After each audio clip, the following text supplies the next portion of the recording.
proteomics is actually a method that actually analyzes downstream events compared to what is captured with genomics.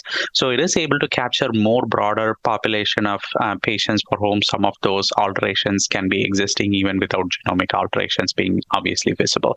So we know patients who have MDS who undergo allogeneic stem cell transplant are at risk of disease relapse.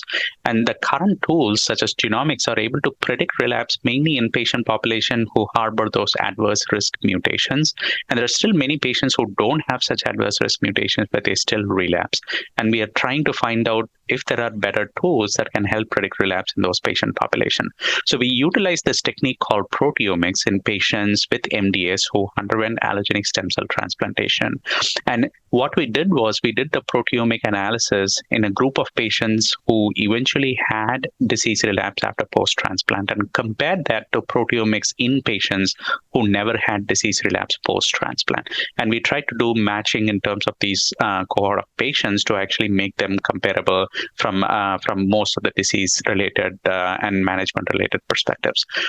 So what we actually found was proteomics did have an association with regards to the risk of relapse. So there were two proteomic signatures primarily that were identified through the pathways. There is a pathway called hallmark complement pathway. There is another pathway called hallmark allograft rejection pathway. Those were significantly overexpressed in patients who had disease relapse as compared to patients who did not have disease relapse.